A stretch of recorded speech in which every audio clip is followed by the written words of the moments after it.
अब देखिए, समुद्र की सीमा अनंत है। वाक्य में जो अनंत वर्ड आया है, इस शब्द का विलोम बताओ। अब देखिए, ये वाक्य में प्रयोग किया है ना, अगर आपको अनंत का मतलब ये इसीलिए किया है जो अदर स्टेट का बचा। हिंदी वाला तो जानता है अनंत का मतलब, लेकिन उन्होंने ऐसे वाक्य में प्रयोग करके अब उन लोगों की भी समझ बढ़ाई है जो हिंदी रोज नहीं बोलते। तो उनको भी अगर वो ये पढ़ेगा समुद्र की सीमा अनंत है, तो अब समझ जाएगा यार समुद्र है और उसकी बाउंड्री सीमा को कह रहा है, तो इसको मतलब लिमिटलेस, वो वाली बात कर रहा है। अनंत का मतलब वो है, इसलिए देता है वो ऐसे क्वेश्चन, और ऐसे लिख के दे रहा है। इसका मतलब आसान बना रहा है क्वेश्चन को। अगर वो सीधा कहता अनंत का विलोम बताओ, उसके लिए तो वो आसान था, लेकिन उसने ऐसा कह के ये आपके लिए आसान बनाया है, और आप सोचते हो इतना लंबा कर दिया क्वेश्चन। नहीं नहीं नहीं, वाक्य में प्रयोग किया है तो आपके लिए आसान हुआ है सवाल। याद रखना इस बात को, आप पछताओगे नहीं। आप कहने लगते हो ना मुश्किल पता नहीं क्या कर देता है, भाई आसान कर रहा है वो। अब अनंत का विलोम क्या है? अब अनंत तो आप समझते हो कि जिसका कोई अंत ना हो, और जिसका अंत हो जाए वो अंत अनंत। अंत तो आपको देखिए ये बहुत ज्यादा इसका भी मिलेगा। आदि का कोई आपसे विलोम पूछे तो अंत होता है। आदि का विलोम भी अंत है, और अनंत का विलोम भी अंत है। अनंत ऐसे भी लिख सकते हो, अंग बिंदी भी लगा सकते हो। अनंत का विलोम भी अंत है। अब देखिए, आदि का भी अंत, आदि माने शुरुआत होती है। ये बहुत ज्यादा जगह मिलेगा आपको। जैसे हम कहते हैं ना, कौन कौन लोग गए थे या क्या क्या सामान लाए, मैं चीनी लाया, मैं खल लाया, मैं चाय पत्ती लाया। तो चीनी, चाय, खल, आदि, ऐसे बोल लेते ना आदि। खाने में क्या क्या, दावत में क्या क्या आइटम थे, रसगुल्ले, मिठाई, पूरी, सब्जी, आदि। तो ये वही आदि है, यानी अभी चल रहा मामला, शुरुआत हो रही है। तो आदि, आदि पुरुष आपने सुने होंगे, तो जो बहुत पुराने टाइम के पुरुष थे, आदि मानव। आदि मानव, मानव का जो शुरुआत थी। तो आदि का मतलब शुरुआत, और अंत इसका उल्टा, ठीक है। और ये अनंत जिसका अंत ना हो, और अंत इसका उल्टा। कितना आसान है ना सारी चीजें, अगर थोड़ा सा सही से सोचो।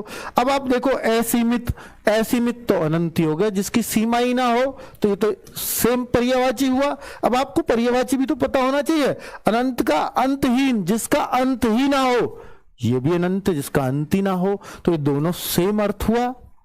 अनंग, अनंग तो भाई ये तो नंग का उल्टा अनंग हो गया। इसका तो कोई अर्थ ही नहीं है, इसका तो इनसे कोई मतलब नहीं है, पर्यायवाची से ना विलोम से। अब अगले सवाल पे चलते हैं, ठीक है। नेक्स्ट है, ऊंट के मुंह में जीरा मुहावरे का सही अर्थ बताओ। ऊंट के मुंह में जीरा मुहावरे का सही अर्थ आपकी नजरों में क्या होगा, मुझे एक बार बताएंगे? तो भाई ये तो इतना कॉमन मुहावरा है। आज का जो पेपर सेट है, जो मेरे को लगा, क्योंकि आज थोड़ी सी बीच बीच में कठिनाई देखने को आपको मिलेगी, वो 20 में से मुझे ऐसा लगता है कि आपके 16 या 17 क्वेश्चन होने चाहिए। आज 16 या 17 आप कर रहे हो, मैं कह रहा हूं बढ़िया चल रहे हो। थोड़े कम चल रहे हो, कोई बात नहीं, रोज सुधार की कोशिश करो। इससे ऊपर चल रहे हो तो सैल्यूट है आपको, ठीक है। चलो बहुत बढ़िया। तो ऊंट के मुंह में जीरा, इस मुहावरे का अर्थ क्या हो सकता है? ऊंट है, उसको जीरा आप जानते हो, जो रसोई में यूज होता है, जीरा डाल देते, छोटे छोटे से दाने होते हैं।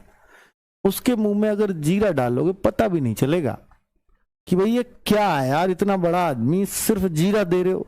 तो इसका मतलब क्या होगा? अधिक खाने वाले को कम देना। ये तो सबसे आसान मुहावरा है, सबसे फेमस मुहावरा है, बहुत इसको यूज करते हैं। मिथ्या करना, जैसे देखो बच्चों, मुहावरे का जब भी पूछेगा ना, ऊंट के मुंह में जीरा, अब ऊंट की बात हो रही होगी ना, तो मुहावरे में ऐसे अर्थ तो कभी नहीं होंगे, याद रख लेना, ठीक है। जब भी ऐसे ऊंट की बात कर रहा हो और नीचे उसके अर्थ में भी ऊंट की बात कर रहा हो, ऐसे तो बिल्कुल नहीं हो सकते। अब खाने में जीरा, अब यहां भी वही जीरा वाली बात हो गई, तो ये भी नहीं हो सकता। इसके अर्थ बिल्कुल ही अलग से निकलेंगे। तो अब इन दोनों में बचे, अगर तुक्का भी मारना है, मुझे कुछ आइडिया नहीं है, तो मैं इन दोनों में ही मारूंगा, तो मेरे 50% चांस रहेंगे सही होने के। ठीक है, तो नए मुहावरे को आप ऐसे कर सकते हो, और किसी भी मुहावरे में आजमा लेना, एक आध अपवाद के लिए तो मैं नहीं कह सकता। ठीक है, चलो दोपहर, क्योंकि वो मास्टर ने हो सकता है मेरे लिए बनाया हो, बात सुन के अच्छा ऐसा कह रहा बालकों का गलत करवाता हूं अभी, वो अलग हो सकता है भाई, वो ला सकता है, वो मास्टर है, वो इसी चीज को देख रहा होगा कि ये जीडी में कौन सबसे ज्यादा चल रहा, रोजगार विद अंकित, हिंदी कौन पढ़ा, अच्छा ये अंकित, इसी की बात फेल करनी है अब के। तो ऐसा हुआ भी था, आपको याद होगा, कट ऑफ वट ऑफ, हालांकि वो किसी के हाथ में नहीं होती, तो कट ऑफ में पहली बार धराशायी हुआ था ऐसे जीडी की में, वरना आज तक कोई कट ऑफ गलत नहीं गए, और वो भी स्पेशली बहुत ज्यादा स्टेट्स की में नहीं, स्पेशली यूपी की में हो गया, बाकी अदर स्टेट की तो ऑलमोस्ट सटीक बैठी थी, चाहे बिहार की हो चाहे और स्टेट्स की हो। ठीक है, चलो तो देखिए दोपहर, वो अंदाजा ही होता है भाई कट ऑफ का।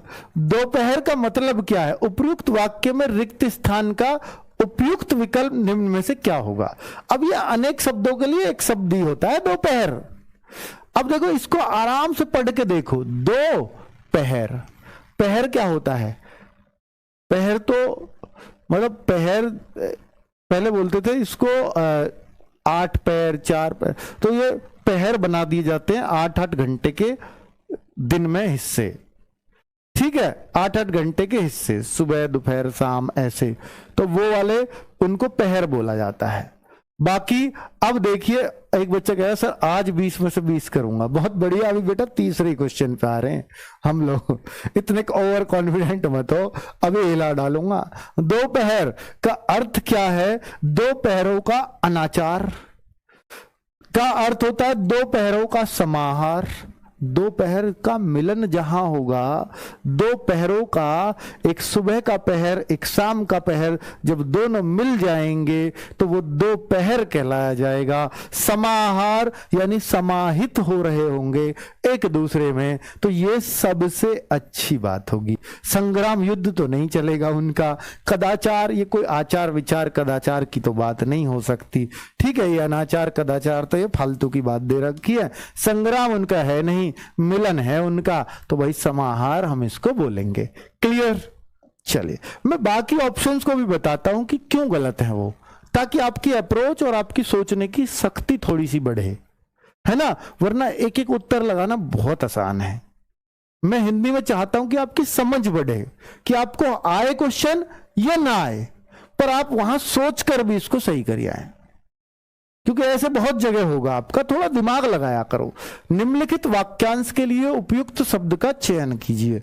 जिसने चित्त किसी विषय में दिया है, किसी विषय भक्ति में कोई चित्त, चित्त मतलब अपनी बुद्धि अपनी चेतना लगा दे। जिसने अपना चित्त किसी विषय काम में, किसी ने भोग में दिया, किसी ने जो है चोरी करने में दिया, जिस भी विषय में दिया, चोरी मोह माया जिसमें भी दिया, तो वो कौन सा क्या कहलाएगा। अनेक शब्दों के लिए एक शब्द, यानी वाक्यांश के लिए एक शब्द थोड़ा मुश्किल पूछ लिया, वो 20/20 वाला थोड़ा सा आ जाए अब आगे।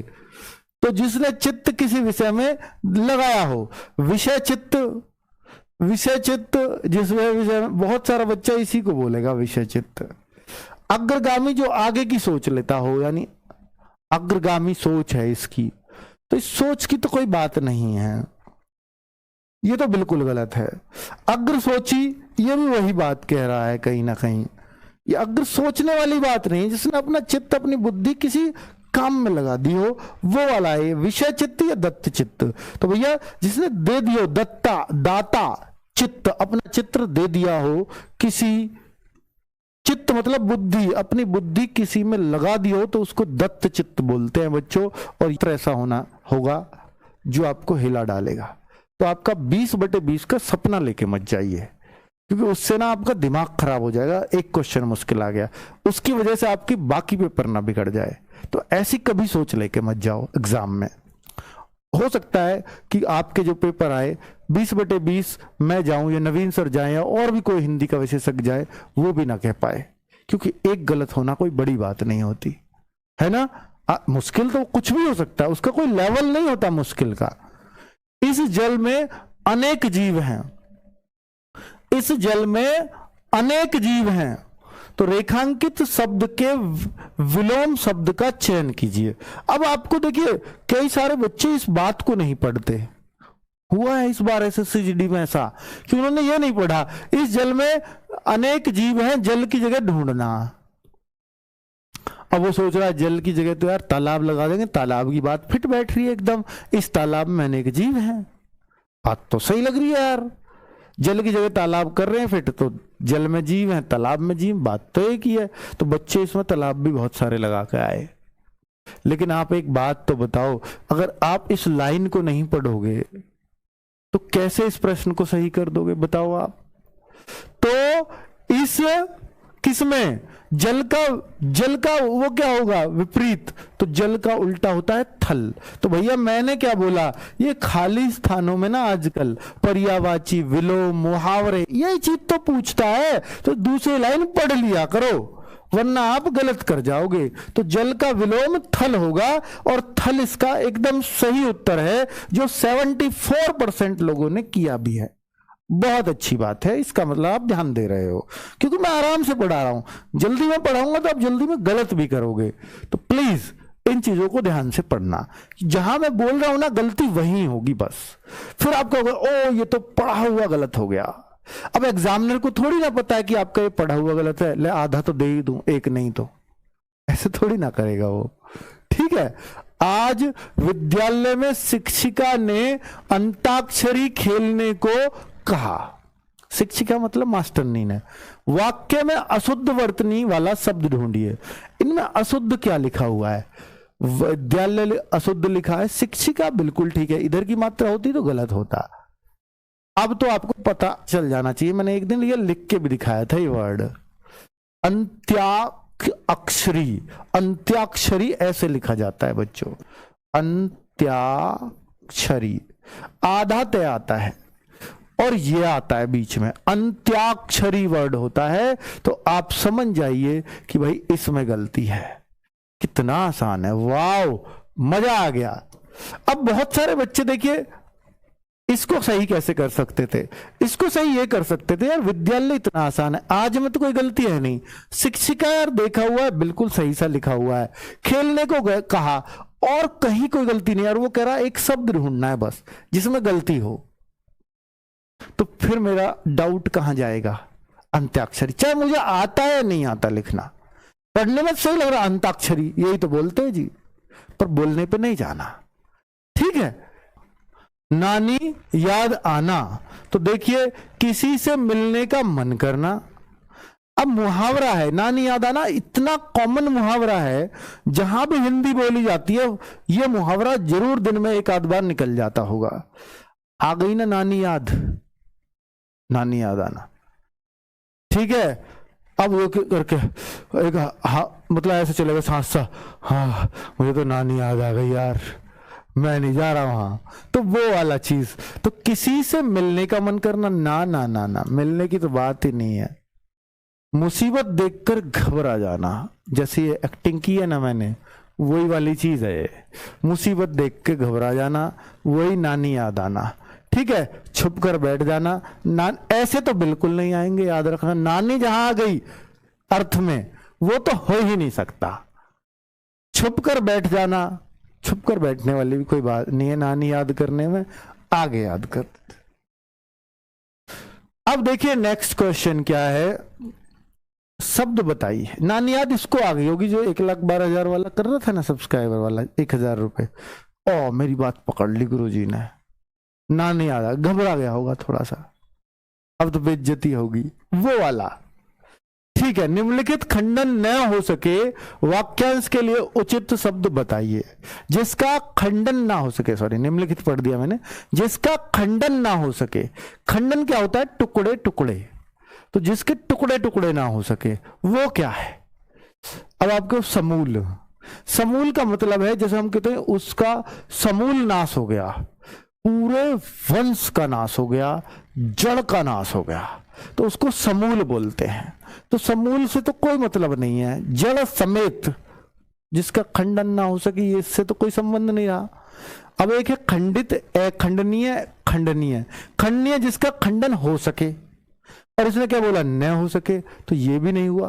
खंडित जो पहले ही खंड खंड हुआ पड़ा है, जिसका खंड हो गया हो, तो ये वाला भी नहीं हो सकता। फिर एक ही ऑप्शन बचता है, अखंडनीय है। तो भाई कितना आसान है ना बच्चों पढ़ना। यार हिंदी बहुत आसान है अगर उसको ढंग से देख लिया जाए, उसको ढंग से पढ़ लिया जाए। आगे देखो, रेखांकित शब्द समूह के लिए सर्वाधिक उपयुक्त विकल्प चुनिए। मुसीबत का मारा वह किसी और स्थान पर जा बसा।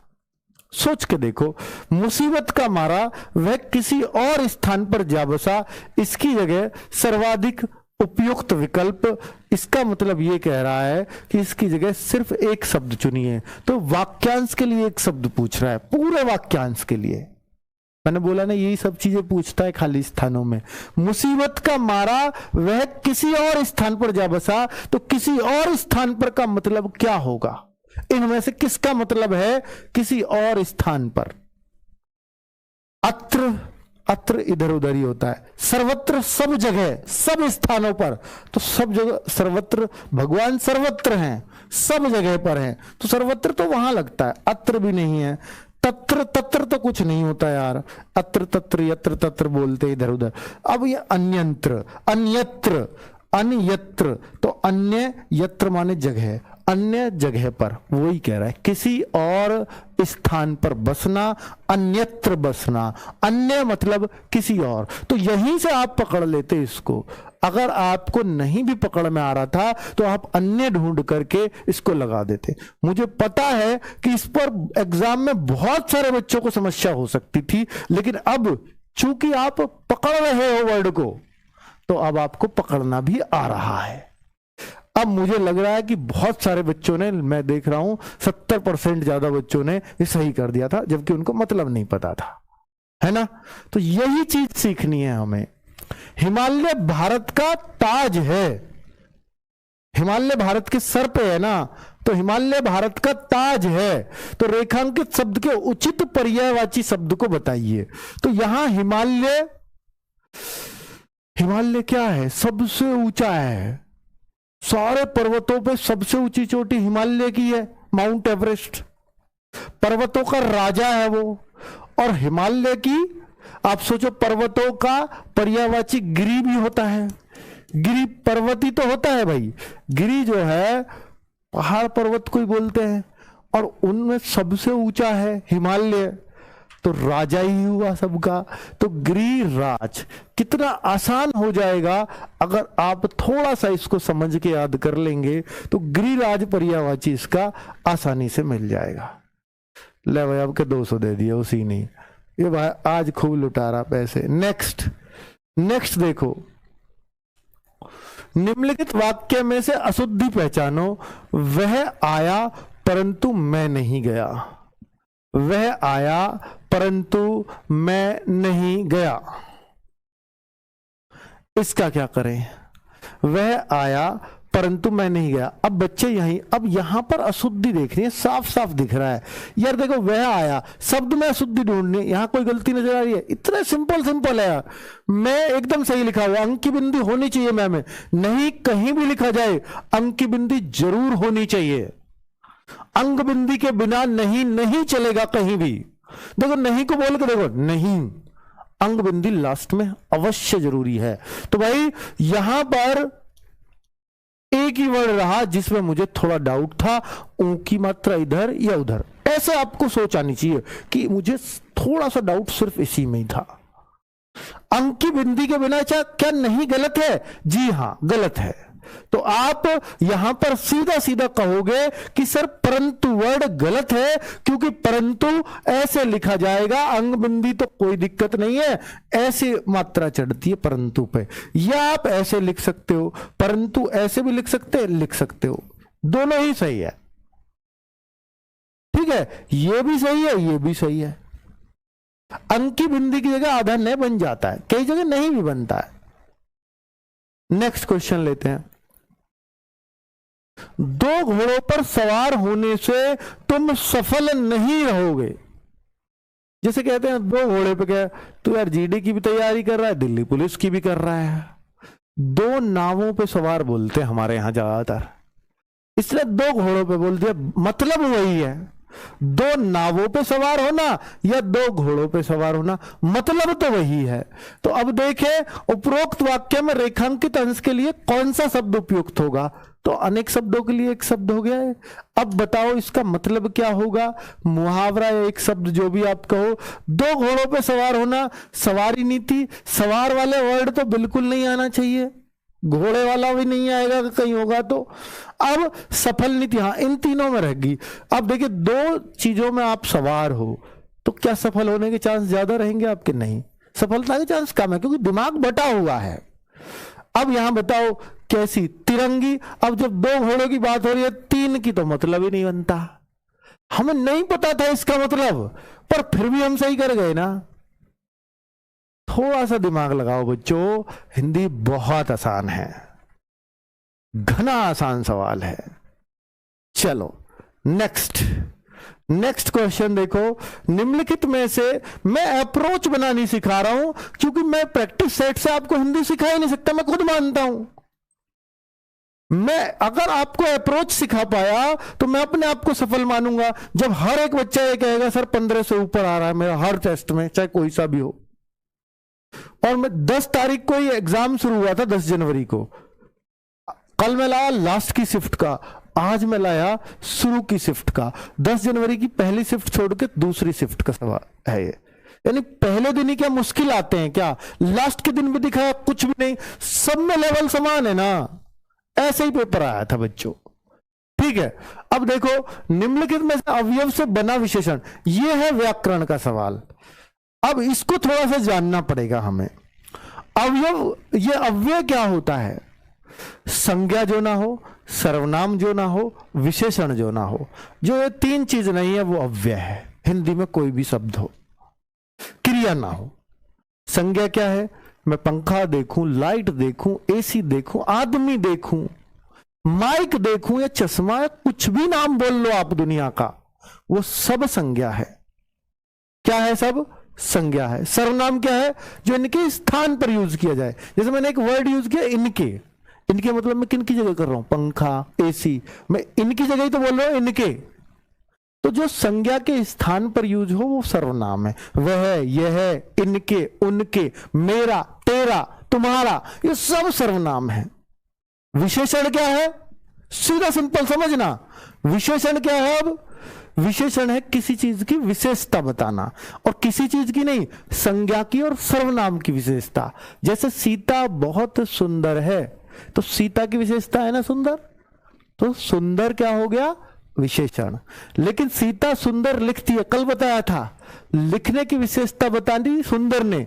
अगर क्रिया की विशेषता बताए तो वो क्रिया विशेषण है। लेकिन अगर सीता की विशेषता बताए, संज्ञा की, संज्ञा क्या है? सीता, उसकी विशेषता बताएगा तो वो विशेषण होगा।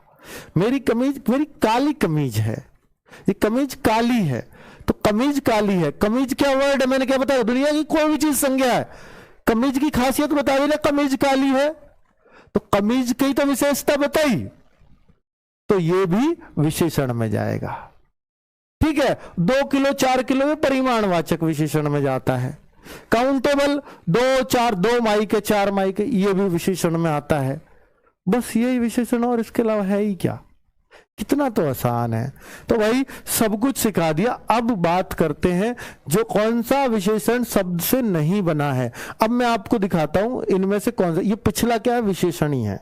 अगला, पिछला, ये सब विशेषण होते हैं जिसके आगे संज्ञा फिट हो जाए। पिछला व्यक्ति, पिछला आदमी, तो आदमी की विशेषता बता दी इसने, ठीक है, इसलिए विशेषण है। अब देखो ये किससे बना है? पीछे से। पीछे वर्ड क्या है? ना ये संज्ञा, ना सर्वनाम, है क्रिया, ना कुछ नहीं है, तो फिर ये अव्यय हुआ। अब अव्यय से ये बना है। ये किससे बना है? ये अगला आगे से बना होगा। वर्ड तो आगे पीछे। ये किससे बना होगा? बाहर से बना होगा। भाई अगर जो प्रीपोजिशन बोलते हैं ना जिसको अंग्रेजी में, वो सब भी अव्यय ही कहलाएंगे, सब अव्यय हैं। अब ये पीछे से बना पिछला, आगे से बना अगला, बाहर से बना बाहरी, कैसा बता सको किससे बना? नहीं। तो यही है, यही है बच्चों, इसलिए उत्तर है, ठीक है, आगे बात करते हैं। हालांकि इसको थोड़ा और डिटेल में पढ़ते तो और मजा आता, पर कोई बात नहीं, अभी थोड़ा मैंने शॉर्ट में ही बताया। आकलन शब्द के लिए इनमें से उपयुक्त पर्यायवाची शब्द कौन सा है? आकलन के लिए देखो, ये मैं गारंटी से कह रहा हूं 90% बच्चे इसे गलत करेंगे, इसे गलत करेंगे, और दम हो तो बता देना। ये चैलेंज है आपके लिए। 90% बच्चे इसे गलत करेंगे, 10% का भी ये उत्तर सही आ जाए तो ये बड़ी बात होगी। अगर और गौर से पढ़ के करना, फिर चैलेंज देकर भी 10% ने उत्तर नहीं दिया ना, तो बड़ी तौहीन हो जाएगी आपके इस मास्टर की। चलो देखते हैं अब उससे घटने लगे जो सबसे ज्यादा दे रहे थे, 74%, है ना।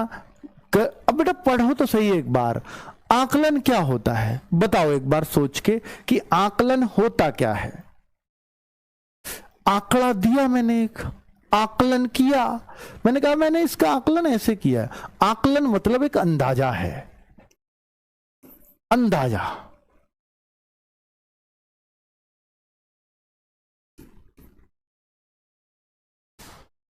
आकलन मतलब अंदाजा है,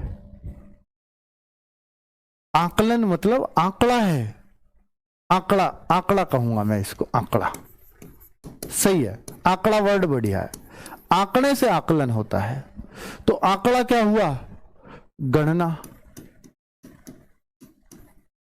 आंकड़ा क्या हुआ? गणना, गणना। अब मुझे क्या बताना है इसका? सॉरी बच्चों, गलत कर दिया मैंने, मैं ही खुद ऐसे कर रहा हूं तो कैसे चलेगा बच्चों। आकलन में अब फिर से बताता हूं, मैं पहले सही था। आकलन होता है अंदाजा। आकलन होगा अंदाजा जहां पर क्या गणना ना की गई हो, जहां पर गणना ना की गई हो वही आकलन में। मेरा तो आकलन इसमें इतना है। वह आकलन हम वर्ड कब यूज करेंगे? जब भी तो यूज करेंगे मेरे आकलन के हिसाब से तो इतना है। गणना नहीं की, आकलन। गणना कर दी तो फिर सबके हिसाब से उतना है, ठीक है। गणना तो परफेक्ट होती है, आकलन अंदाजा, ठीक है। आकलन हुआ अंदाजा। अब मुझे अंदाजा बता दिया इसने, अब मुझे इसका क्या पर्यायवाची देखना है। तो भाई गणना हुई क्या आकलन में? अंदाजे में नहीं। गणना हो जाती तो परफेक्ट ही ना हो जाता। अंदाजे में कोई गणना नहीं है, तो यानी अगणना हुई है, गणना नहीं हुई। तो यही तो बात है, इसका मतलब क्या है? अगणना। तो ये पर्यायवाची तो पूछा है ना मेरे भाई, ये पर्यायवाची ही तो पूछा है। अब देखा है, इतना समझाने के बाद भी अब 17% अब पहुंचा आपका ग्राफ, बिल्कुल। तो अब इसका आंसर ये है। बहुत जबरदस्त क्वेश्चन था, इसको बहुत सारे बच्चों ने गलत किया। अब भी आपको इतने समझाने के बाद भी बहुत सारे बच्चे गलत कर गए। चलिए नेक्स्ट, ये और ग्रामर का क्वेश्चन आया, एक वो और एक ये, 2 ग्रामर के क्वेश्चन पूछ रहा है हर सेट में। और मैं इन ग्रामर को यहीं से खत्म करवा दूंगा आपका। बच्चों ये देखना, आज के बाद ये वाला सवाल कभी गलत नहीं होगा, ये आएगा फिर से एग्जाम में, किसी ना किसी सेट में मिलेगा। देखो, मूल क्रिया, प्रथम प्रेरणार्थक और द्वितीय प्रेरणार्थक, ये क्रिया के हिस्से हैं। एक होती है क्रिया, एक क्रिया का टाइप है प्रेरणार्थक क्रिया। प्रेरणार्थक क्रिया का मतलब है जब काम को खुद करो तो क्रिया। मैं नहाने गया, मैं नहाया, मैंने खाया, मैंने पिया, मैंने पढ़ा, मैंने लिखा, मैंने पढ़ाया। तो पढ़ाया नहीं, पढ़ाया इसमें नहीं आएगी, क्योंकि मैंने पढ़ाया दूसरे को है, मैंने खुद पढ़ा होता तो ये होती प्रेरणा कि मैं दूसरे के लिए क्या है, मतलब ये तो होती मूल क्रिया कि मैंने पढ़ा, मैंने नहाया, मैंने धोया, मैंने पिया, मैंने नाचा, जो भी कुछ है, तो भाई ये मूल क्रिया होती है। अब प्रेरणा क्या है? प्रेरणा कब होती है? जब मैं दूसरे से काम करवाऊं, दूसरे से उठना, दूसरे को करवाऊं। उठाना ये मेरा नहीं है, मैंने किया ये काम। उठना तो मैंने खुद था, उठाना। जैसे मैंने पढ़ना, पढ़ाना, प्रथम प्रेरणार्थक पढ़ाना। अब मेरे बस की पढ़ाना भी नहीं है, मैं तीसरा आदमी ला रहा हूं और चौथे को ये काम करवा रहा हूं, तो मैंने पढ़वाया, पढ़ाया भी नहीं, दूसरा लाया मास्टर, उससे पढ़ा। जो मैं कर रहा हूं, मैं पढ़वा रहा हूं आपको मास्टरों से, वो ये द्वितीय प्रेरणार्थक में आती है। मैंने खुद पढ़ाया प्रथम प्रेरणार्थक, दूसरे से पढ़वाया द्वितीय प्रेरणार्थक, और तुमने पढ़ा, जो काम खुद ने किया हो वो मूल क्रिया। समझ गए बात? कराना करना ये तो गलत है, करना कराना करवाना तब होता तो सही होता। करना मूल, कराना प्रथम, वाह वर्ड आ गया तो द्वितीय है। अब इसको देखो कौन सा किस में जाएगा? सुनना, खुद सुनना मूल क्रिया, सुनाना यहां आता बीच में, सुनवाना लास्ट में जाता। अब ये देखो बजना पहले आना चाहिए था, बजाना दूसरे पे आना चाहिए था, और तीसरे पे बजवाना। तो यहां कौन सा क्रम ठीक है? उठना, उठाना और उठवाना। मैंने सारे क्रम सेट करके दिखा दिए आपको। अब मुझे नहीं लगता कि आप गलत करोगे। अब इन सबको खुद सेट कर देना एक बार, मैंने तो तेजी से बता दिए, अब आप खुद सेट कर दोगे। अब ये 5 नंबर का पैराग्राफ आज जोरदार पैराग्राफ है। अब तक लगता होगा आपको ये आसानी पूछा जाता है, आज थोड़ा सा दिमाग लगवाएगा। देखते हैं कि कितने लोग सही करते हैं। राष्ट्र के विकास के लिए चरित्र निर्माण परम आवश्यक है। राष्ट्र के कैसे विकास के लिए? विकास याद रखना, अगर ये वर्ड यूज हुआ है ना, अगर राष्ट्र के विकास की बात होती है, राष्ट्र का सब तरह से विकास, हर तरफ से विकास चाहिए, तो उसको बोलते हैं सर्वांगीण विकास। तो राष्ट्र का सर्वांगीण विकास के लिए चरित्र निर्माण परम आवश्यक है। जिस प्रकार वर्तमान में भौतिक निर्माण का कार्य अनेक योजनाओं के माध्यम से तीव्र गति के साथ संपन्न हो रहा है, वैसे ही वर्तमान की सबसे बड़ी आवश्यकता यह है कि देशवासियों के चरित्र निर्माण के लिए भी प्रयत्न किया जाए। अब तक कुछ नहीं मिला हमें, अब मिलेगा। उत्तम चरित्रवान व्यक्ति ही, उत्तम चरित्रवान व्यक्ति ही, 17 के ऑप्शन यहां हैं। मोहल्ले की सर्वोच्च संपदा, मोहल्ले की बात चल रही है, प्रदेश की बात चल रही है, राष्ट्र की बात चल रही है। किसकी? राष्ट्र की, तो यहां राष्ट्र आएगा। तो भाई उत्तम चरित्रवान राष्ट्र की सर्वोच्च संपदा, ऐसे दिमाग लगाए करो। अब आगे देखो, जनतंत्र के लिए तो यह एक महान योजना है।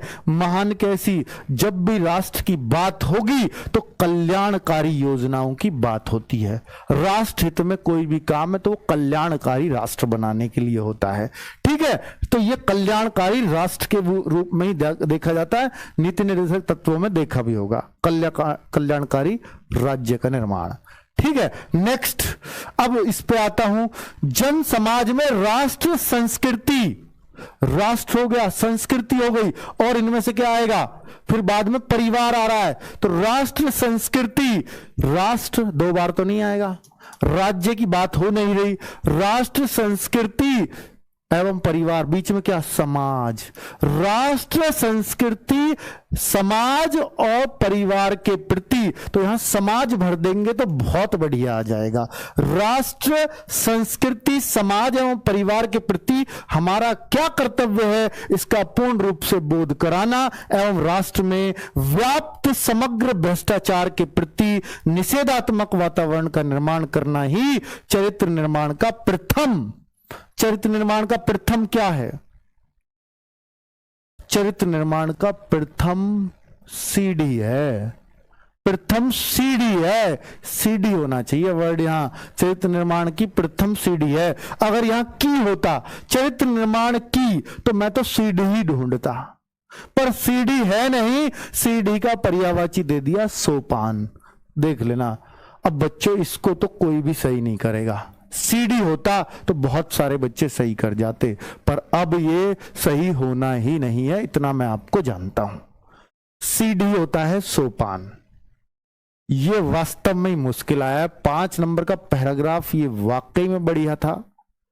एक क्वेश्चन तो ये लास्ट का तो सबको हिला देने वाला था, क्योंकि यहां बच्चा ये भरेगा, रास्ता ही बढ़ेगा, कदम बढ़ सकता है, लेकिन सोपान पे मुश्किल ही जाएगा कोई, है ना।